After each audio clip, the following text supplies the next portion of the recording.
자, 공인중개사. 아까 용어 정의했죠. 공인중개사란 이 법에서 공개사 자격을 취득한 자로서 중개업을 영위하는 자를 말한다 하면은 맞다 틀렸다. 공개사 자격만으로는 중개업을 못하죠. 자격을 취득한 자를 말한다. 끝이나야 돼요. 자, 자격은 시도지사 소관이에요. 자격은 누구 소관이다? 시도지사 소관이다. 그러면은 공개사 시험 실시권자는 누구라는 말이에요? 시험 실시권자는 시도지사입니다. 자, 근데 우리 법에서 원칙은 시도지사예요. 원칙은 시도지사인데 예외적으로 국토교통부 장관이 직접 시험을 시행할 수도 있다. 자, 여기서 틀리게 두 번 나왔어요. 원칙은 시도지사인데 예외적으로 국장이 직접 할 수도 있다. 그죠? 그럼 시도지사 또는 국장, 여기 한마디로 하면은 시험 시행기관의 장이에요. 자, 근데 국토교통부 장관은 자격에서는 시험 실시권자일 때만 예외적으로 시험 실시권자가 들어가고 나머지 자격은 전부 다 시도지사 소관이에요.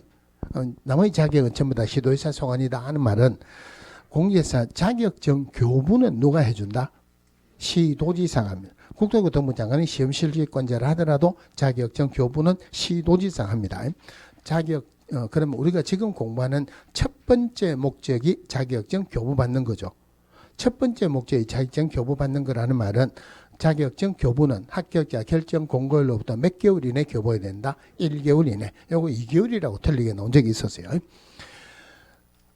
자, 근데 자격증 재교부 신청은 누구에게 한다? 마찬가지로 시도지사에게. 그럼 이거 맞는 거 보세요. 시험 시행기관의 장은 합격자 결정 공고일로부터 1개월 이내 자격증을 교부하여야 한다. 맞다 틀렸다? 아까 시험은 자격은 누구 소관이다? 시도지사 소관이다. 누가 교부해야 됩니까? 시도지사가 결정 공고일로부터 1개월 이내 자격증을 교부해야 돼요. 자, 그러면 국토교통부 장관이 직접 시험을 시행하려면은 정책심의위원회 심의를 거쳐야 돼요. 자, 정책심의위원회 심의를 거쳐야 되는데 이 심의를 거치는 거는 당연히 사전에 심의를 거쳐야 됩니까? 사후에 심의를 거쳐야 됩니까? 말도 안 되게 사후에 심의를 거쳐야 된다라고 틀리게 나온 적도 있었어요. 자, 그럼 정책심의위원회는 국토교통부에 둔다 이랬습니다. 그러면은 우리 법에서 뭐뭐 한다 하는 말은 하여야 한다 이 말이에요. 그럼 국토교통부에 둔다 하는 말은 반드시 국토교통부에 정책심의를 두어야 한다 이 말입니다. 자, 근데 좀 오래됐지만 매스컴에서 한번 떠들었어요. 우리나라가 무슨 위원회가 이렇게 많으냐? 위원회 공화국도 아니고 1년에 한 번도 개최 안 하는 위원회도 많더라. 이래 떠드니까 둔다 그대로 둘 수가 없어가지고 법을 슬쩍 바꾸기로 둘 수 있답니다. 둘 수 있다. 둘 수 있다면은 두도 되고 안 두도 되죠. 그죠? 근데 이거는 둔다가 아니고 둘 수 있다. 중요한 부분이에요. 근데 실제로는 두고 있습니다. 자, 정책심의회 위원장은 국토교통부 장관이 한다 그랬어요. 국장이 한다. 자, 이래 했어요. 우리 공인중개사 15회 시험 되기 전까지만 하더라도 위원회가 국토교통부에 있으면 위원장은 당연히 국토교통부 장관이었습니다. 위원회가 시도나 시군구에 있으면 위원장은 시도지사나 시군구청장이었는데 우리 공개사 15회 때문에 우리나라 위원회에 관한 규정이 99.9%가 다 바뀌었어요. 지금은 정책심의위원회인데 이름이 바뀌기로 이거 전에는 시험위원회라고 해서 이름을 바꿨어요. 그러면 그때는 국토교통부 장관이 시험위원회 위원장이었어요. 15회 시험이 정말로 악명 높은 시험이었습니다. 지금은 40문제에 50분 주죠. 그죠? 한 과목에. 그때는 40문제에 40분을 줬어요. 문제도 굉장히 어렵게 나왔고 그 다음에 우리 시험 범위를 벗어나는 문제도 엄청나게 많이 나왔습니다. 그런데 지문도 굉장히 길었어요. 비근한 예로 그 큰 시험지 한 페이지에 민법 한 문제가 나오기도 했습니다. 그래서 시간 내에 읽어보지도 못한다는 말이죠. 그래서 15회 때 1차, 2차 동시에 합격한 사람은 0.1%도 안 됐습니다. 그럼 0.1%도 안 된 동시에 합격한 사람은 실력이 엄청나게 뛰어나다, 고만고만하다. 엄청나게 뛰어난 사람은 아니죠. 그죠? 시간 내에 읽어보지도 못한데 자기 실력으로 합격했다 말이 안 되죠. 찍기를 잘 찍었다 이 말이에요. 나머지 사람은 우리가 공부가 부족해서 그러니까 내년에 훨씬 열심히 공부해갖고 시험 치겠습니다. 그러겠습니까? 무슨 문제가 이런 문제가 나왔느냐. 데모하자 그러겠습니까? 데모하자 그죠? 그런데 여기서 제가 말하는 무슨 놈이한테 놈은 남자라는 말은 아니죠. 그런데 우리나라 말이 지금은 남녀 평등이죠. 남녀 평등이죠. 그죠? 사실은 남자들이 어떻게 하면은 더 불리한 입장에 있어요. 그런데 말은 안 바뀌죠. 우리나라 말이 좋은 말은 주로 남자가 먼저 들어갑니다. 나쁜 말은 주로 여자가 먼저 들어가요. 선남선녀 이러죠. 욕을 할 때는 뭐랍니까? 연놈이 이러죠. 자, 그러면은 이제 그래서 데모를 하는데 과천의 정부청사업에서 엄청나게 데모를 많이 했어요. 각 지방의 학원에서는 데모라고 전부 다 버스 대절해가지고 전부 다 올려보냈습니다. 데모를 한참 하고 있어요. 한참 하고 있는데 국토교통부 장관이 지나갑니다. 그때는 시험일 위원장이죠. 그러면은 장관님 안녕하십니까? 수고하십시오. 인사했겠습니까? 장관 물러나라. 위원장 물러나라 그러겠습니까? 물러나라 그러겠죠. 국토교통부 장관의 끝발이 얼마나 센데 공개사 시험 때문에 안 물러나고 싶다 그죠? 그래서 책임을 안 지기 위해서 법을 슬쩍 바꿨어요. 국토교통부 장관이 지명한다 이렇게 이름을 바꿨습니다. 다른 말로 하면은 이제 국토교통부 장관이 시험에 대해서 책임을 안 지겠다는 말이에요. 자, 하여튼 이 데모의 결과 재시험을 쳤어요. 그러면 공인된 시험에 재시험을 친다는 말은 시험 주관부서에서 가오를 인정했다 이 말이에요. 누군가는 책임을 져야 돼요. 그래서 그때 공인중개사 시험하고 관련된 최고 책임자 토지국장 좌천돼서 날아가 버렸어요. 그러면은 이제 국토교통부 장관이 지명한다. 지명을 받으면은 또 그런 일이 없을 수는 없죠. 있을 수 있다. 자기도 좌천돼서 날아가 있죠. 지명 받고 싶다, 안 받고 싶다. 당신 위원장이라 안 합니다. 근데 바빠서 못 합니다. 위원장이라 몸이 아파서 못 합니다. 전부 다 안 하려고 그래요. 그래서 할 수 없이 법으로 정해놓을 수밖에 없어요. 그래서 지금은 국장이 하는 것도 아니고 국장이 지명하는 것도 아니고 지금은 위원장은 국토교통부의 제1차관이 한다. 제1차관이 한다. 국토교통부에 1차관, 2차관 두 명이 있어요. 1차관은 국토 쪽에, 2차관은 교통 쪽에. 그러면은 제1차관이 한다는 말은 국토교통부 장관은 이제 시험에 대해서 책임을 안 지고 싶다. 그죠? 대신에 정책 시험에서 국장은 끝발은 부리고 싶다. 안 부리고 싶다. 끝발은 부리고 싶다. 그래서 위원은 내가 뽑겠다는 말이에요. 위원은 국장이 뽑습니다. 공무원 중에서 뽑으면은 지명이라고 하고 공무원 외의자 중에서 뽑으면은 위촉이라 그래요. 국장이 지명하거나 위촉합니다. 자, 판사가 판결을 내릴 때 자기하고 관련되거나 자기 집안하고 관련된 것은 판사가 스스로 빠져야 되죠. 회피한다 그래요. 그러니까 위원이 심의를 할 때도 자기하고 조금이라도 관련된 거 있으면 스스로 회피를 해야 돼요. 그거 그대로 이제 심의를 하면 안 돼요. 그런데 회피 안 하고 그대로 있으면은 이 사람 보고 나가라 해야 돼요. 위원회에서 나가라 해야 된다. 그런데 위원장은 제1차관이죠. 뽑기로는 국토교통부 장관이 뽑았죠. 국토교통부 장관이 뽑은 위원을 밑에 쫄다고 있는 제1차관이 나가라 할 수 있다 없다? 나가라 할 수 없죠. 위에서 뽑았으니까 자기가 나가라 못해요. 나가라 하는 것도 해촉하는 것도 국장이 합니다. 그래서 위원을 지명하거나 위촉한다. 해촉하는 것도 전부 다 국장이 합니다. 그러면은 위원의 숫자는 자 위원은 자 보세요. 정책심의위원회 7자죠. 몇 명 이상? 7명 이상. 요거 서 있는 게 2가 아니고 짝대기 2개가 서 있어요. 짝대기 2개가 숫자가 뭡니까? 11이죠. 그죠? 자, 근데 우리나라 위원회에 만약에 위원장 1인을 제외한 7명 이상 11명 이내로 한다면은 원래는 몇 명 이상 몇 명 이내야 됩니까? 8명 이상 12명 이내. 그것도 숫자가 빨리 안 나오죠. 그죠? 그러니까 위원장 1인을 제외한 이런 숫자, 이런 거는 법이 없습니다. 위원장 1인을 포함한 7명 이상 11명 이내여야 된다. 자, 위원의 임기 2자니까 몇 년으로 한다? 2년으로 합니다. 자, 근데 위원회가 우리 법에 2개가 있어요. 정책심의원회 나왔죠. 그죠? 나중에 공개사 협회할 때 운영위원회가 있어요. 2개 비교하는 데서 주로 문제가 나와요. 그러면은 어떤 문제가 나왔냐면은 정책심의위원회에서 위원장이 부득이한 사유로 업무를 수행할 수 없을 때는 부위원장이 그 직무를 대행한다. 이렇게 나온 적이 있었어요. 자, 국장이 책임을 안 지려고 지명한다 했다가 책임지려고 하는 사람이 없으니까 할 수 없이 제일 차근히 하죠. 그죠? 그러면 위원장이 부득이한 사유로 직무를 수행할 수 없을 때 부위원장이 그 직무를 대행한다라면은 부위원장이 책임을 져야 되죠. 책임을 지고 싶다, 안 지고 싶다.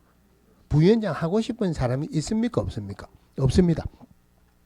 여기는 부위원장이란 제도가 없어요. 그러면은 위원장이 부득이한 사유로 직무를 수행할 수 없을 때는 위원장이 지명한 사람이 합니다. 부위원장이란 제도가 없어요. 그거는 운영위원회 할 때는 위원장이 부득이한 사유로 직무를 수행할 수 없을 때는 부위원장이 직무를 대행한다. 그래 나왔어요. 그리고 또 여기 임기 2년이죠. 그죠? 그러면은 운영위원회, 협회에 나오는 운영위원회 임기 몇 년 할까요? 2년이겠죠. 그러면은 임기 2년은 두 번째 나왔죠. 운영위원회에서 두 번째 나왔다는 말은 몇 번 할 수 있다? 두 번째 나왔으니까 몇 번 할 수 있다? 두 번 할 수 있다. 두 번 할 수 있다는 말은 몇 회 안에서 연임할 수 있다? 1회 안에서 연임할 수 있다. 그래서 여기에 임기 2년인데 이 부분에서는 1회 안에서 연임할 수 있다. 이런 말이 절대 들어가면 안 돼요. 자, 운영위원회 그 소집하면은 통보를 해야 되겠죠. 정책심의위원회 7자니까 며칠 전까지 통보해야 된다? 7일 전까지 통보. 7일 전까지 통보하는데 부득이한 사유가 있다면은 하루 전까지 통보해도 된다는 규정이 있어요. 자, 여기서 중요한 부분, 정책심의위원회에서 심의 의결하는 사항. 자, 심의 의결하는 사항이 여기에서 관련된 문제가 두 번이 나왔는데 우리 교재의 오른쪽 페이지에 제일 밑에 51페이지의 제일 밑에 박스 안에 한번 볼게요. 자, 공인중개사 시험 등 공인중개사 자격 취득에 관한 사항, 또 부동산 중개업 육성에 관한 사항, 손해배상 책임의 보장 등에 관한 사항, 중개보수 변경에 관한 사항. 자, 여기 아닌 것은 뭐냐 해가지고 문제가 한번 나온 적이 있었어요. 그럼 이런 것들은 그냥 외우는 것보다는 첫 글자를 따가지고 외우는 게 좋겠죠. 그죠? 자, 첫 글자 하면은 말은 조금 이상하지만은 첫 글자로 육보시 보장 이렇게 하세요. 육 하면은 육성입니다. 우리 공시에서법에서 육성 딱 한 번 나와요. 제일 처음에 목적할 때 중개업 육성한다 그랬죠. 그죠? 중개업 육성. 보수 변경에 관한 사항, 시험 등 자격 취득에 관한 사항, 보장, 손해배상 책임의 보장. 자, 이거를 심의 의결합니다. 자, 근데 자, 이거 한번 볼게요. 국토교통부 장관이 있으면은 밑에로는 직속은 아니지만 시도지사가 있죠. 시도지사가 있다. 정책심의위원회는 여기에 있죠. 그죠? 그럼 정책심의위원회에서 육보시 보장 심의 의결을 했어요. 그러면은 육성, 중개업 육성, 보수 변경에 관한 사항, 시험 등 자격 취득에 관한 사항, 손해배상 책임의 보장, 요 중에서 시도지사 소관 업무가 하나가 있죠. 어느 게 시도지사 업무입니까? 시험 등 자격 취득에 관한 사항은 시도지사 소관 업무죠. 그러면 정책심의위원회에서 의결하면은 시도지사가 틀림없이 한마디 할 거예요. 이건 내 소관 업무인데 왜 당신이 의결하냐? 틀림없이 한마디 할 거니까 잔소리 하지 말고 따라라고 정책심의위원회에서 시험 등 자격 취득에 관한 사항을 정한 때는 시도지사는 이에 따라야 한다. 따라야 한다. 여기에 보수 변경에 관한 사항을 정한 때는 시도지사가 따라야 한다라고 틀리게 나온 적이 있었어요. 자, 정책심의위원회 이 정도 보시면 되고, 자, 그 다음에 공인중개사 제도 들어갔고, 공인중개사가 될 수 없는 자. 자, 공인중개사가 될 수 없는 자 두 명이 있어요. 첫 번째가 공부 안 한 사람. 두 번째 학원에 안 나온 사람. 공인중개사 될 수 없죠. 그죠? 자, 근데 법에서는 자격이 취소되면은 3년 동안 공개사 시험에 응시할 수 없습니다. 그 다음에 부정행위 하면은 부정행위자 5년이죠. 그죠? 5년. 옛날에는 부정행위 하면은 시험 시행일로부터 5년 이랬는데 지금은 처분일로부터 5년 더 오랫동안 시험 못 친다 말이죠. 그럼 공개사 시험 못 치는 사람, 공개사 될 수 없는 자 딱 2명이에요. 자격 취소되고 3년, 부정행위 5년. 이 사람 말고는 어느 누구라도 공개사 될 수 있습니다. 미성년자는 공개사가 될 수 있다 없다? 될 수 있죠. 어제 제가 학원에 가니까 어제 처음 온 학생이 하나 있어요. 저녁에 왔는데 원장이 소개를 시켜줘요. 고등학교 2학년생이라고. 소개를 시켜줘요. 나중에 질문하는데 미성년자는 공주여사 될 수 있다. 이구동성으로 될 수 있다. 나왔죠. 그죠? 외국인은 공주여사 될 수 있다. 없다? 될 수 있죠. 그런데 외국인이 공주여사 되면은 그 많은 글자를 시간 내에 읽어야 되죠. 읽는 것뿐만이 아니고 이해를 해야 되죠. 답을 풀어야 되죠. 외국인이 공주여사 되면은 우리나라에서 중개하는 것보다는 그 나라에 가가지고 한국학 박사하는 게 훨씬 낫겠죠. 외국인도 공주여사 될 수 있다. 그죠? 그럼 우리 민법에서 피성년 후견인, 피한정 후견인, 행위 무능 제한 능력자라 그러죠. 그럼 피성년 후견인, 피한정 후견인은 공주여사가 될 수 있다. 없다? 될 수 있다. 요 두 명 말고는 어느 누구라도 될 수 있습니다. 금고 이상 형을 선고받고 집행 종료되거나 면제된 날로부터 3년이 경과되지 아니한 자 공주여사가 될 수 있다. 없다? 될 수 있다. 그죠? 자격 취소되고 3년, 부정행위 5년 말고는 어느 누구라도 될 수 있다는 말이에요. 현재 교도소에 복역 중인 자 공주여사 될 수 있다. 없다? 될 수 있습니다. 그죠? 그러면 공인중개사가 합격하려면 2차 과목에서는 중개사법 점수 많이 안 놓으면은 틀리죠. 중개사법 점수 많이 나와야 돼요. 중개사법 점수 많이 나오려면 재수업을 들어야 되죠. 학원에 올 수는 없죠. 그죠? 그러면 합격하려면 적어도 동영상은 들어야 되는데 교도소 안에서 재수업 동영상 들을 수 없죠. 합격하기가 어렵지 안 된다는 것은 아니죠. 제 고등학교 동기 중에 고등학교하고 대학 동기인데 이 친구가 사회에 나가지고 다른 회사에 다니다가 암에 걸렸어요. 암 3기였습니다.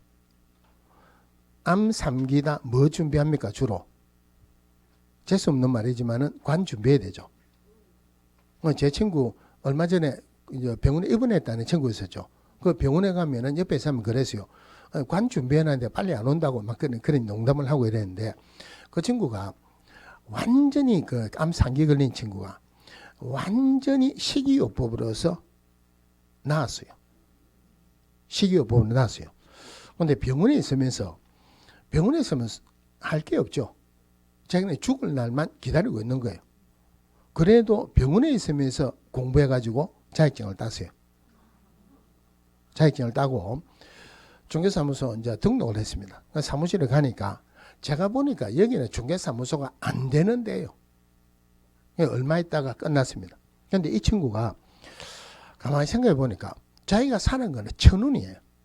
1,000원인데 오늘 잠깐 비껴가서 사는 거지. 이게 조금 있으면 또 죽는 거에 또 옵니다. 그래서 그 자기가 살기 위해 가지고 역학을 공부를 해야 돼. 엄청나게 잘해요. 그래서 어떤 거 하면 안 된다, 해야 된다, 역학으로 해가지고 공부를 했는데 지금은 철학가랍니다. 철학가인데 우리 친구들 중에서도 그런 거 공부 많이 깊이 한 친구들 많아요. 그 친구 이야기를 하면 이 친구는 완전히 도사다. 이런 공부한 친구들. 병원에서 있으면서도 혼자 공부해도 되죠. 그죠? 그럼 여러분들 혼자 공부하는 것 좋습니까? 안 좋습니까? 혼자 공부하시려면 내년에 학원에 오십니다. 공부해가지고 학원에 오시는 게 제일 좋죠. 그죠? 자, 하여튼 자격 취소도 3년, 부정행위 말고는 어느 누구라도 공주회사가 될 수 있다. 자, 공인중개사 자격은 일신 전속적이죠. 일신 전속적이라는 말은 대여 양도할 수 없다. 그죠? 그래서 이 부분은 쉽지만은 문제는 꼭 나옵니다. 자격 취소되면 자격증을 대여 양도했어요.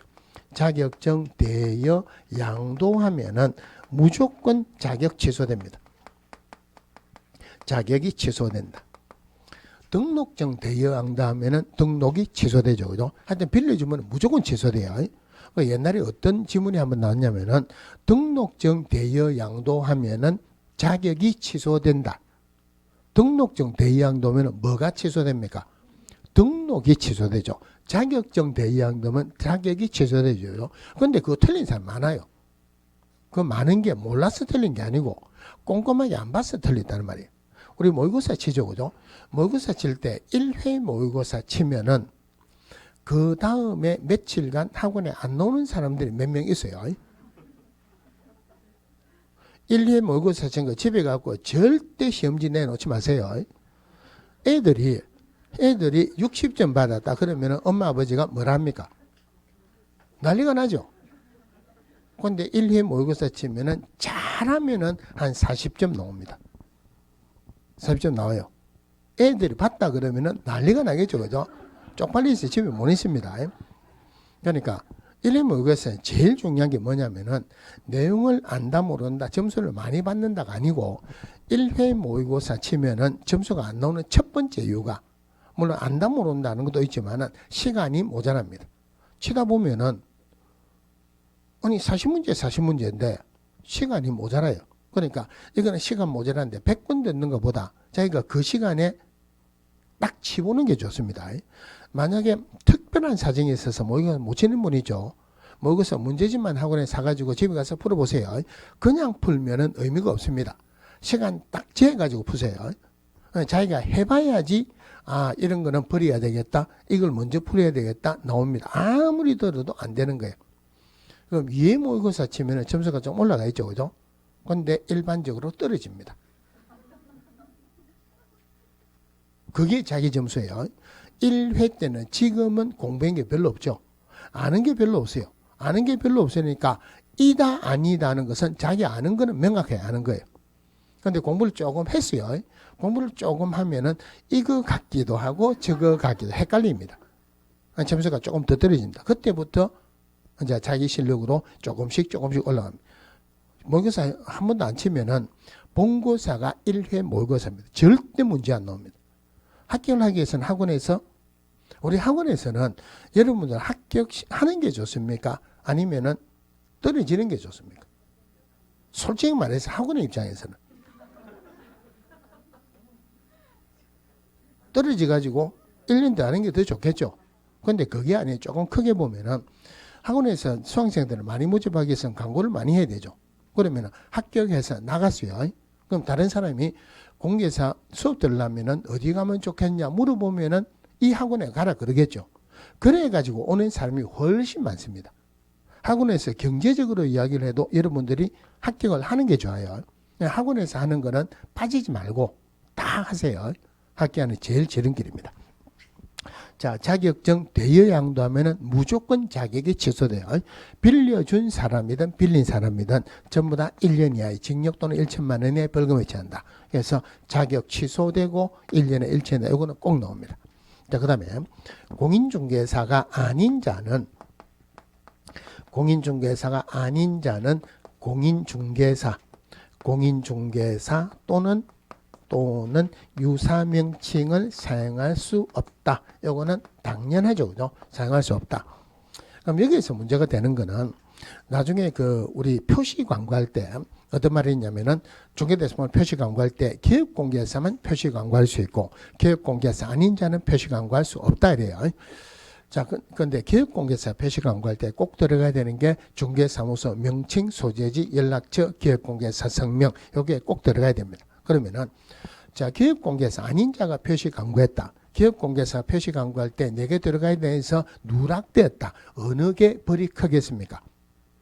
아닌 자가 벌이 크겠죠. 그래서 우리 벌써 인자 아닌 자 구분할 때 아닌 자가 위반하면 벌이 크다. 1년에 1천이에요. 인자가 위반하면 100만 원 이하의 과태료입니다. 그럼 여기서 공인중개사가 아닌 자가 위반했죠. 물론 여기서 기업공개사 아닌 자가 중개업했다. 우리 벌써 제일 못하게 하는 3년에 3천이고 이거 말고는 아닌 자가 위반하면 전부 다 1년에 1천. 여기서는 이거 당연히 할 수 있다라고는 안 나오겠죠. 핵심은 1년에 1천이다. 자, 여기서 판례가 하나 있는데 공인중개사가 아닌 자가 자기 명함에 부동산 뉴스 대표라는 명함을 썼어요. 부동산 뉴스 대표라는 명함을 썼다. 여기서 말하는 부동산 뉴스는 중개사무소 명칭이에요. 예를 들어서 대구공개사 사무소 하는 말이나 부동산 뉴스라는 말이나 똑같은 말이에요. 그러면은 일반적으로 중개사무소 대표는 공인중개사인데 공인중개사가 아닌 자가 자기 명함에 부동산 뉴스 대표라는 명을 쓰게 되면은 일반인으로 하여금 공인중개사라고 오인할 소지가 있다. 그래서 이것도 유사명칭에 해당한다. 유사명칭에 해당하니까 1년에 1천이죠. 그죠? 요 판례를 한번 듣기만 들으면은 문제될 건 없죠. 자, 대여양도 못하죠. 그죠? 그럼 대여양도의 판단의 기준, 이런 것들은 문제가 나오면은, 예를 들어서, 내가 중개업을 하고 있어요. 다른 사람이, 자격증이 없는 사람이 중개업을 했습니다. 중개업을 해갖고 거래계약서 작성하고 내한테 도장만 받아가는 거. 내가 도장만 찍어주는 거. 이거는 대여양도하고 똑같이 봅니다. 대여양도로 봅니다. 자, 갑이 자격증 등록증을 가지고 있는데 을이 자격증을 대여양도에서 운영을 하고 있습니다. 이 사람이 자격증이 있는 사람이에요. 대여양도의 판단의 기준은 갑이 중개업을 하느냐 안 하느냐로 판단합니까? 아니면은 을이 갑의 자격증을 가지고 중개업을 하느냐 안 하느냐로 판단합니까? 을이 하느냐 안 하느냐로 판단한다. 그죠? 이거 말도 안 되게 갑이 중개업을 하느냐 안 하느냐로 판단한다. 그렇게 말도 안 되는 지문이 나온 적이 있어요. 이런 것들은 문제만 똑바로 보면 틀리게 나올 건 없고, 자, 공인중개사제도 그렇게 많지도 안 하고 어렵지도 안 하죠. 그죠? 한 문제는 꼭 나옵니다. 그래서 우리 교재 보시면은 51페이지에 자, 심의위원회 1번에 국토교통부에 정책심의위원회를 둘 수 있다. 둔다가 아니고 둘 수 있답니다. 심의상 육보시 보장이 이랬죠. 이번에 부동산 중개업의 6승에 관한 상 6. 그 다음에 3번에 중개보수 변경에 관한 상 보수할 때 보. 그 다음에 1번에 공개사 시험 등 공개사 자격 취득에 관한 상 시험할 때 시. 3번에 손해배상 책임을 보장할 때 보장, 육보시 보장 이렇습니다. 한 페이지 넘어가시면은 요 중에서 시험 등 자격 취득에 관한 상 시도의사 소관이죠. 그래서 시도의사가 틀림없이 한마디 할 건데 잔소리하지 말고 따라라고. 여기 3번에 공개사 정책심의위원회에서 심의한 상 중 공개사 시험 등 공개사 자격 취득에 관한 상에 대해서는 시도지사는 이에 따라야 한다.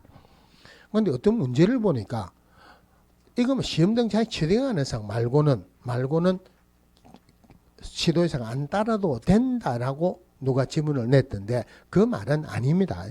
물론 당연히 따라야 돼요. 그런데 이 부분은 시도의사 소관이니까 네가 결정할 거 아니다. 내가 할 거다라고 잔소리하지 말라는 말이에요. 자, 심의위원회 구성. 위원장 1명을 포함해서 7명 이상 11명 이내 위원으로 구성한다. 그 다음에 위원장은 국토교통부 제1차관이 된다. 위원은 국장이 임명하거나 위촉한다. 오른쪽에 임기 2년이죠. 그죠? 자, 그 다음에 심의위원회 운영의 1번에 2번 위원장이 부득이한 사유로 직무를 수행할 수 없을 때는 위원장이 미리 지명한 위원이 그 직무를 대행한다. 여기는 부위원장이라는 제도는 없다 그랬죠. 자, 근데 우리 심의를 할 때, 회의를 할 때 의결수가 5분의 4, 4분의 3, 3분의 2 이런 숫자가 나오면은 중요한 숫자예요.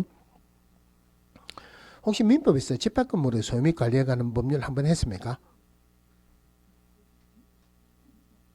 저번 달에 집합건물의 소유 및 관리에 관한 법 안 했어요. 그러면은 안 했으니까 그거 예를 들 수는 없죠. 말 나온 김에 거기 보면은 의결하는 수가 5분의 4도 있고 4분의 3도 있고 과반수도 있어요. 과반수는 5분의 4, 4분의 3 말고는 전부 다 과반수 하면 되죠. 그러면은 5분의 4가 2번 나와요. 4분의 3이 4번인가 5번인가 이래 나옵니다. 그럼 5번 나오면 7개 다 외워야 됩니까? 2개만 외우면 됩니까? 2개만 외우면 되죠. 그죠? 제일 큰 거 재건축하는 거하고 건물 가액의 2분의 1 이상 멸실돼 가지고 수선하는 거. 재건축이나 마찬가지죠. 그것만 5분의 4, 나머지는 전부 다 4분의 3 하면 되겠죠. 그럼 과반수는 문제가 안 나옵니다. 자, 그런데 5분의 4, 4분의 3이라는 숫자가 나오면은 굉장히 중요한 숫자예요. 숫자 자체가 중요합니다. 그런데 5분의 4, 4분의 3, 3분의 1이라는 숫자가 아니면은 과반수인데 과반수는 중요한 거 아닙니다. 대신에 우리나라 어떤 법이라 하더라도 위원 또는 회원수 과반수 찬성으로 의결한다. 그런 법은 없습니다. 그러니까 위원 과반수 출석하고 출석위원 과반수 찬성으로 의결한다. 출석해야 된다. 과반수 출석해야 된다. 이 말이 꼭 들어가야 돼요. 그래서 거기 2번에 2번 심의위원회 회의는 제적위원 과반수 출석으로 개의하고 출석위원 과반수 찬성으로 의결한다. 3번에 회의 개최 7일 전까지 통보한다. 다만 긴급하게 개최하거나 부득이한 사유가 있는 경우는 회의 개최 전날까지 통보할 수 있다.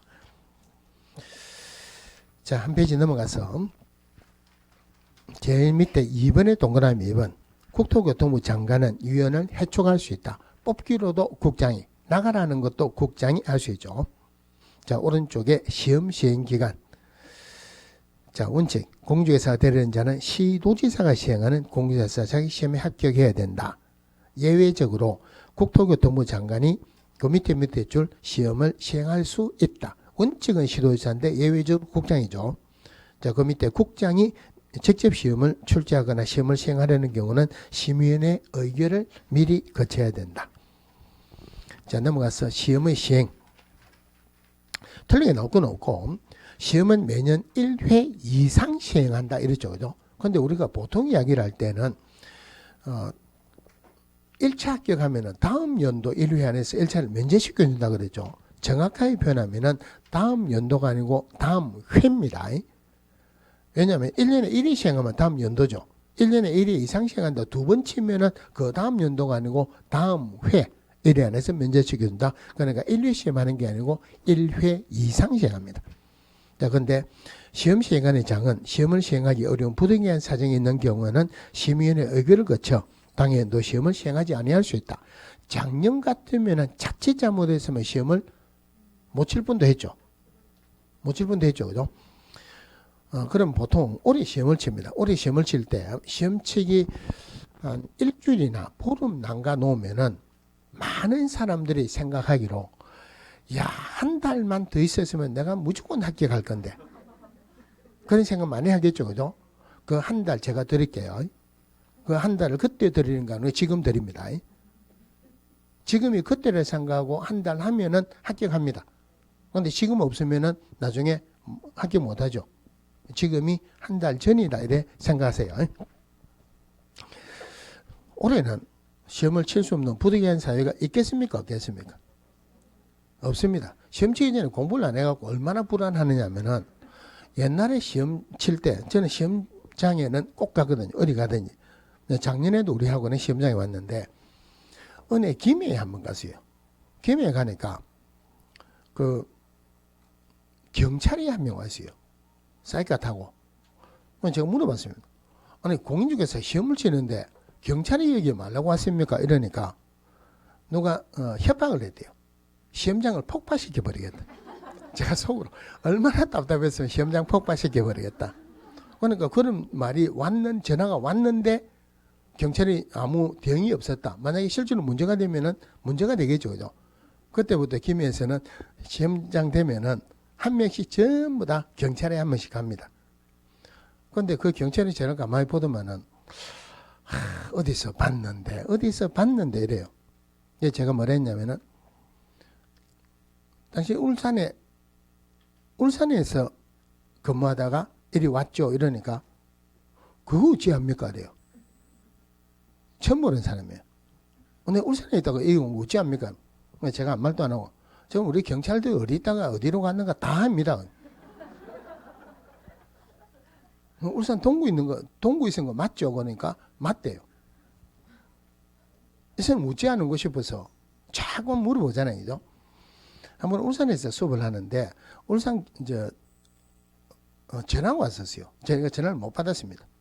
전화를 해보니까 경찰서입니다 이래요. 아무 말도 안 하고 끊어버렸어요. 경찰서입니다 이런 거 내가 잘못한 것도 없는데 근데 또 전화가 왔었어요. 할 수 없이 이제 전화를 했습니다. 이러는 거 전화가 왔는데 누가 전화를 했는가 모르겠다 그러니까 잠깐만 기다리라 하더만은 바꿔줘요. 바꿔주면서 하는 말이 뭐냐면은 경매 강의를 좀 해줄 수 있느냐. 해줄 수 있지. 시간을 얼마나 갈게요? 1시간 해갖고 경매 강의를 좀 해달래. 그래서 경매 강의를 한 달 해달라면 한 달 할 수 있어요. 하루 해라면 하루 할 수 있는데 1시간 해라면 1시간에 할 수 있어요. 1시간에 할 수 있는 양만 하면 되죠. 그죠? 근데 이틀을 해야 돼요.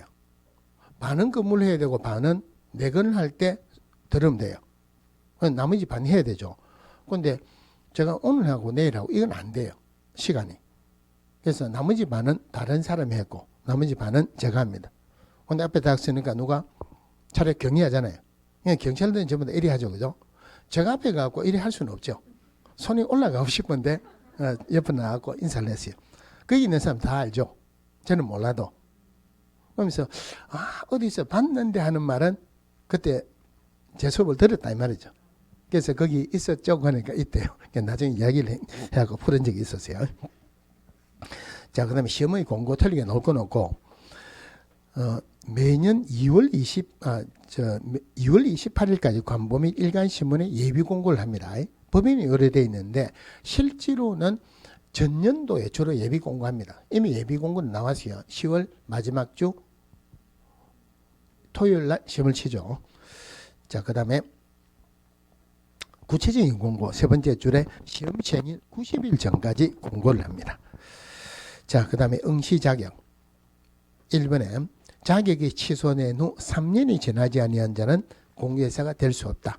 오른쪽에 1번에 자, 시도사 또는 국장은 시험에서 부정한 행위를 한 응시자에 대해서는 시험을 무효로 하고 처분이 있은 날로부터 5년간 시험 응시 자격을 정지한다.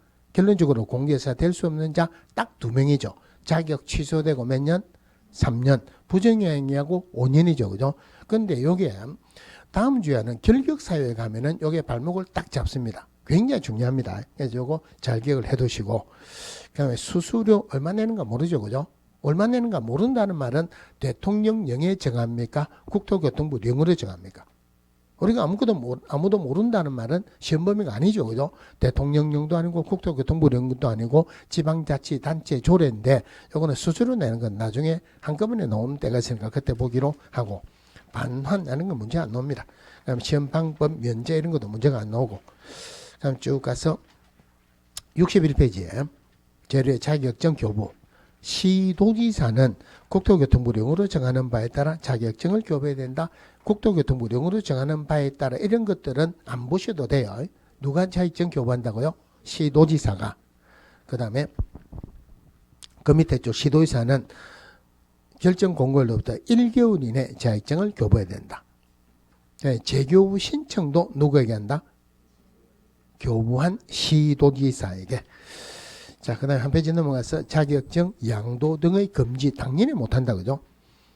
못한다. 그래서 행정처분에 2번에 자격을 취소해야 된다. 형벌 1년에 1천에 해당한다.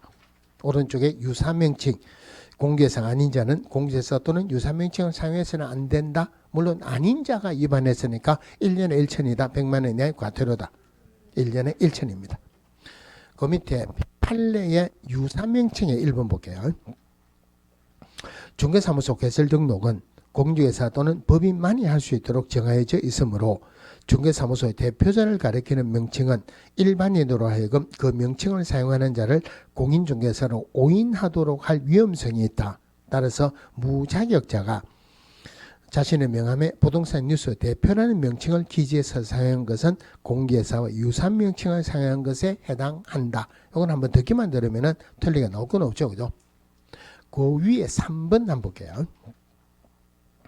자, 자격증 대여 판단 기준은 무자격자가 공중에서 업무를 수행하였는지 여부는 외관상 공중에서 직접 업무를 수행하는 형식을 취하였는지 여부에 구애됨이 없이 실질적으로 무자격자가 공중에서 명의를 사용해서 업무를 수행하였는지 여부에 따라 판단하여야 한다. 당연한 이야기죠. 그죠?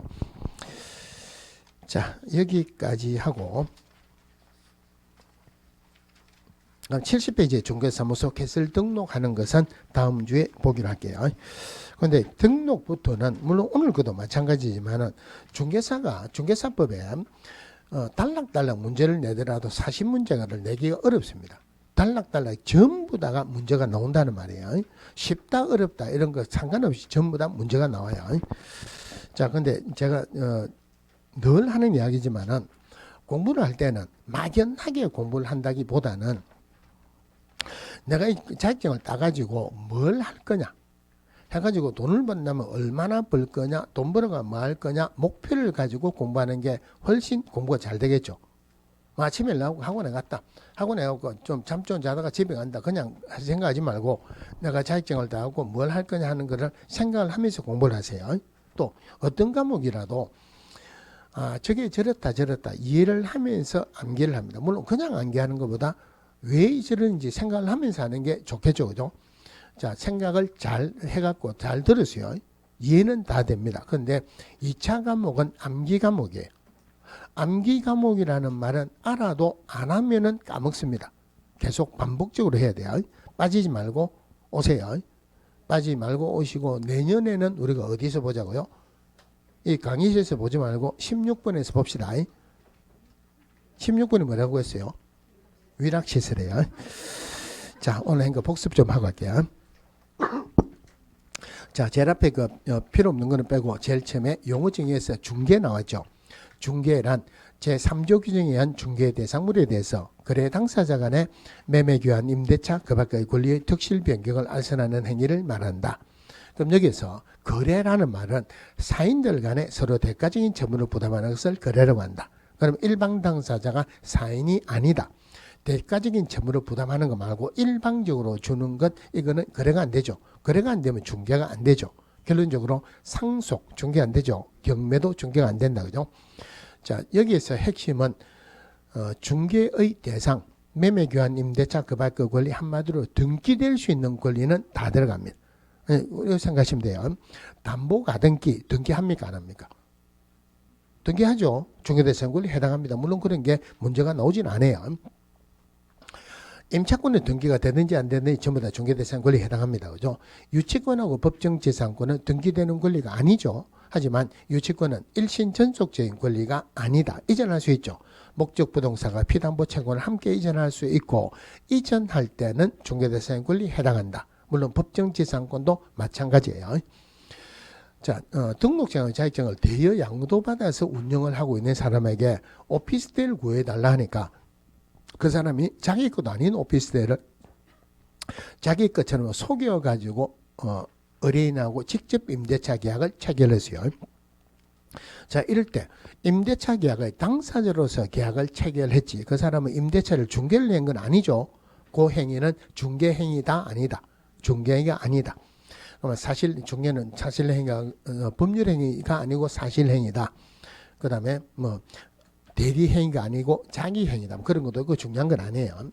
중개의 종류에 상사중개, 민사중개로 나눈 것도 있습니다. 이것도 지문에 딱 한 번 나왔어요. 상사중개는 일방 당사자 또는 쌍방 당사자가 상인이어야 돼요. 상인들 간의 상행위를 중개하는 것으로서 이거는 상법 적용을 받습니다. 민사중개는 굳이 상인이어야 될 필요가 없고 상행위 외의 것을 중개하는 것을 민사중개랍니다. 그럼 우린 부동산 중개하는 것은 상행위를 중개하는 상인들 간에 하는 거 아니죠. 결론적으로 부동산 중개는 상사중개가 아니고 민사중개예요. 그럼 상사중개는 상법을 적용받습니다. 민사중개는 물론 상법 총칙의 일부 규정을 적용받는 것도 있습니다만 별도로 받는 개별법이 있죠. 우리 부동산 중개는 공인중개사법 적용을 받는다 그랬죠. 그죠? 그러면은 결혼정보회사 사람들 소개해주는 중개하는 거죠. 이건 상사중개입니까? 민사중개입니까? 사람 소개해주는 게 상행위를 중개하는 거 아니죠.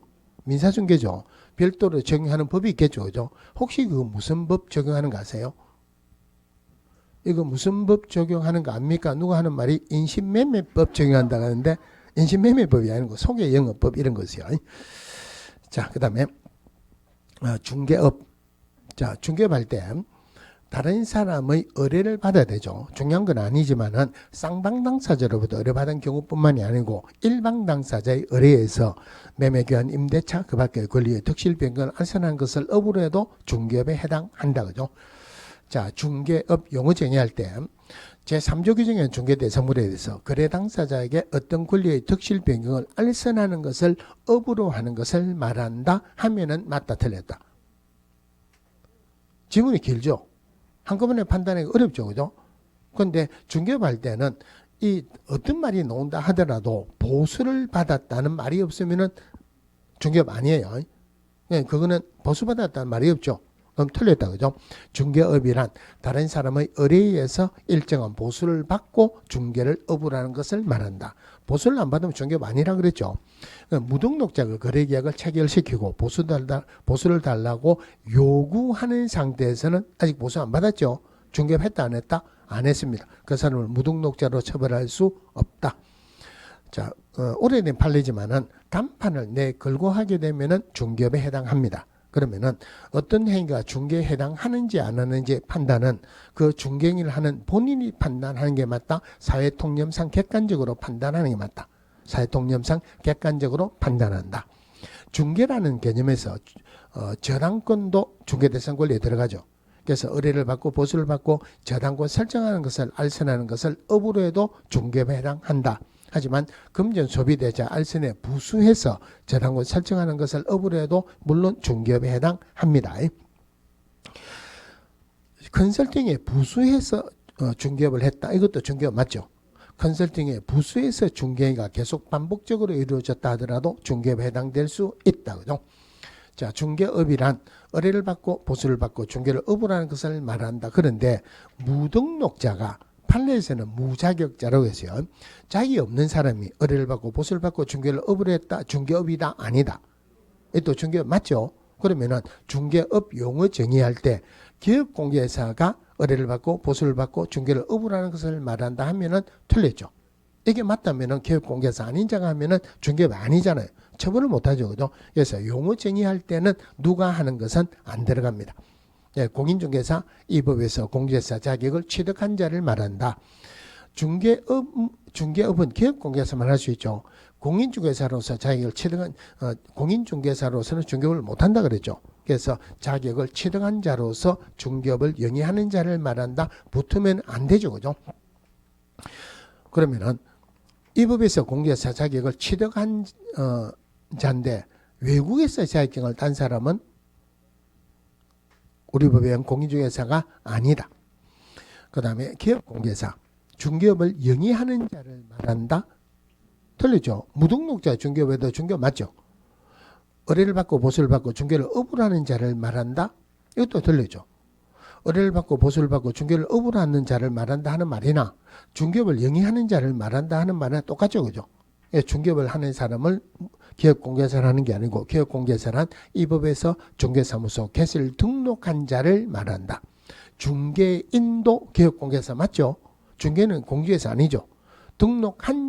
등록한 공인중개사를 말한다. 이러면 틀리죠. 그죠? 등록한 자를 말한다.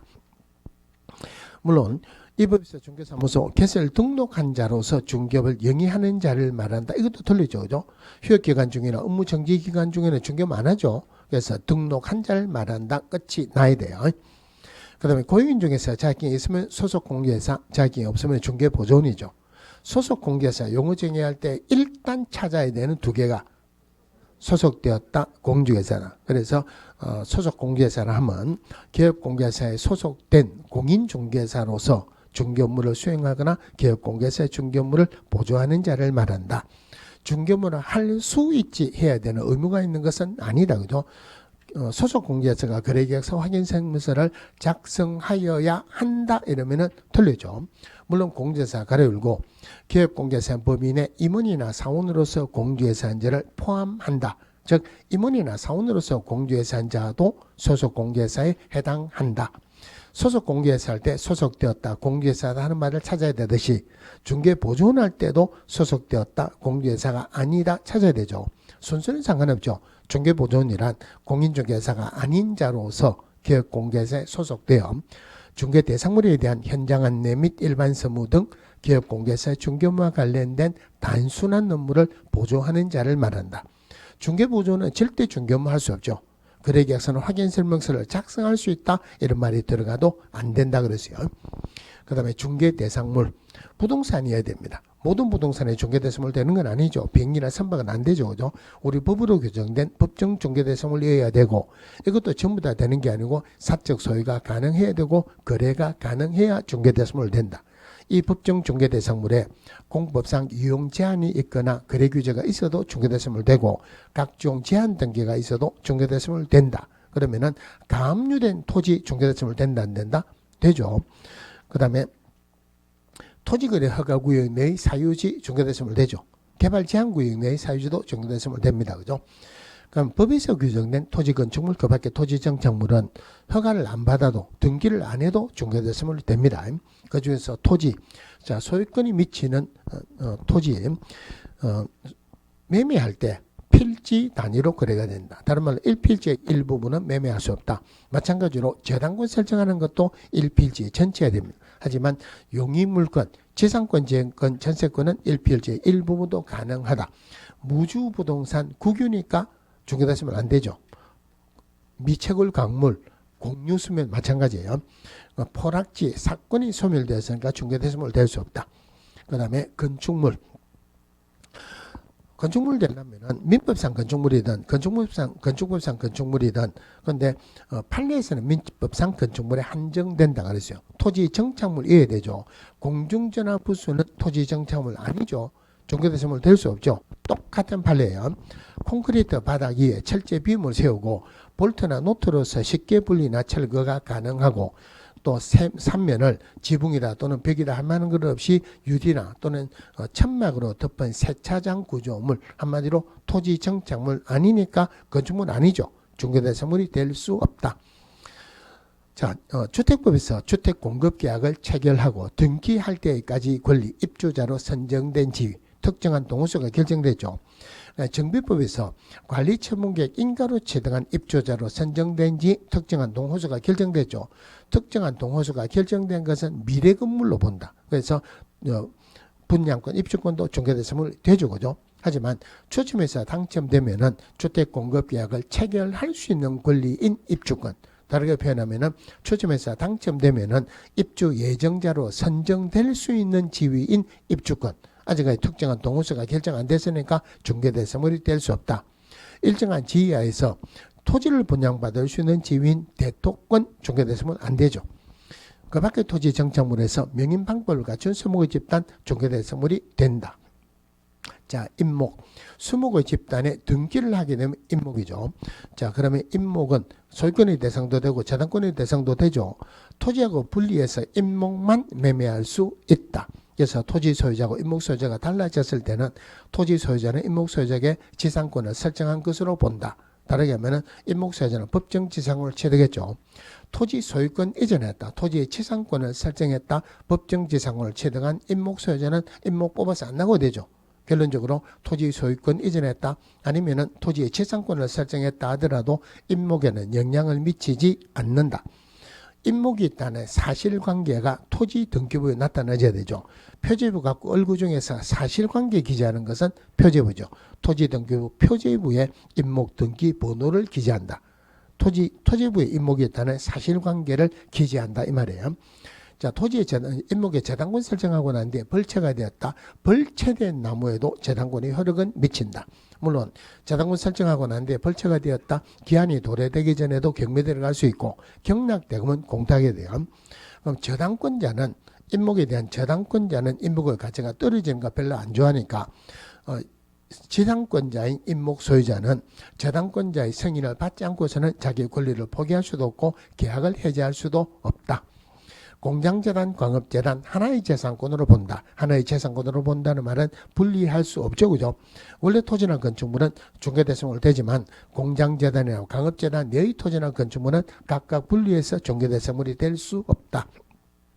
재단 설립한다. 분리할 수 없다는 것을 악용하는 악덕업자를 방지하기 위해서 재단 설립 후에 10개월 이내 정상적으로 재단권 설정하지 않으면 재단의 효력은 없어집니다. 물론 공장재단, 광업재단 소유권의 대상도 되고 저당권의 대상도 되지만 일체의 다른 권리의 대상은 안 된다. 하지만 저당권자 동의를 받으면 임대차는 가능하다. 자, 그다음에 공인중개사 제도였죠. 공인중개사 자격은 시도지사 소관입니다. 그러니까 시험실질권자도 원칙적으로 시도지사인데 예외적으로 국토교통부 장관이 직접 시험을 시행할 수 있다. 그럼 여기에서 두 명을 한꺼번에 표현할 때 시험 시행관의 장이라 그러죠. 그런데 시험 실질권자의 국장 들어가는 거 말고는 전부 다가 시도지사 소관이에요. 자격증 교부도 시도지사가, 재교부 신청도 시도지사예요. 그럼 시도지사는 합격자 결정 공고일로부터 1개월 이내 자격증을 교부해야 된다. 자, 국토교통부 장관이 직접 시험을 시행하려는 경우는 정책심의원의 심의를 거쳐야 된다. 정책심의원은 국토교통에 둔답니까? 둘 수 있답니까? 둘 수 있다. 그러니까 위원장은 국장이 한다. 국장이 지명한다. 제1차관이 한다. 제1차관이 한다. 근데 이래 했는데 쉽죠, 그죠? 그건 지문에 나올 때 위원은 국토교통부 장관이 공무원 중에서 어느 정도 되는 사람 중에서 국장이 지명한다. 공무원 중에서 어쩌고 저쩌고 맞는가 안 맞는가? 국토교통부 장관이 지명하는 거 아니라 그랬죠, 그죠? 그래서 중간에 세세한 것은 시험에서는 별로 의미가 없어요. 큰 거를 보세요. 국장이 하는 것도 아니고 지명하는 것도 아니고 제1차관이 한다. 대신에 위원을 뽑거나 나가라 하는 것도 국장이 합니다. 자, 위원의 숫자는 정책심의위원회 위원장 1을 포함해서 몇 명 이상? 7명 이상. 몇 명이네? 11명 이내로 한다. 임기 몇 년? 2년이죠. 물론 여기에서는 1회 안에서 연임할 수 있다. 이런 말이 들어가면 안 돼요. 정책심의는 7자니까 소집할 때 통보는 7일 전까지, 물론 부득이한 경우는 하루 전까지 통보해도 된다. 정책심의에서 심의 어기라는 사항이 첫 글자면은 육보시 보장, 육성이죠. 중개업 육성. 보수 변경에 관한 사항, 시험 등 자격 취득에 관한 사항, 보장, 손해배상 책임의 보장. 요 중에서 시험은 시도지사 소관이죠. 그래서 정책심의에서 시험 등 자격 취득에 관한 사항을 정한 때는 시도지사는 이에 따라야 한다. 공주회사가 될 수 없는 자 2명 있었죠. 자격 취소되고 3년, 부정행위하고 5년. 자격증 대여 양도할 수 없죠. 빌려주면은 무조건 자격 취소되고 빌려준 사람이든 빌린 사람이든 전부 다 1년에 1천입니다. 공인중개사가 아닌 자는 공주회사 또는 유사명칭을 사용할 수 없다. 아닌 자가 위반했으니까 1년에 1천이다. 100만 원이 할까 들어다 1년에 1천이죠. 그럼 공인중개사 아닌 자가 자기 명함에 부동산 뉴스 대표라는 명함을 쓰게 되면은 일반인으로 하여금 공주회사라고 오인할 소지가 있기 때문에 이것도 유사명칭에 해당한다. 1년에 1천입니다. 자, 개설 등록부터는 다음 주에 보기로 하고, 그럼 다음 주부터 1일 문제 나온다 그랬죠, 그죠? 1일 문제 나오는 것은 기본적인 내용도 나오지만 여러분들 풀기에 조금 어려운 부분도 나올 수 있어요. 지금 맨 처음에 볼 때는 속도가 중요한 거 아닙니다. 지금은. 그러니까 안다 모른다 주룩 읽지 말고 꼼꼼하게 보세요. 제가 제 성격 특성상 맞는 지문을 많이 내겠습니까? 틀리는 지문을 많이 내겠습니까? 틀린 지문을 많이 냅니다. 그런데 100% 틀리게는 안 해요. 왜 그러냐면은 이 사람이 문제를 내면 무조건 틀리겠다. 무조건 틀렸다 하고 문제를 봅니다. 그러면 안 되죠, 그죠?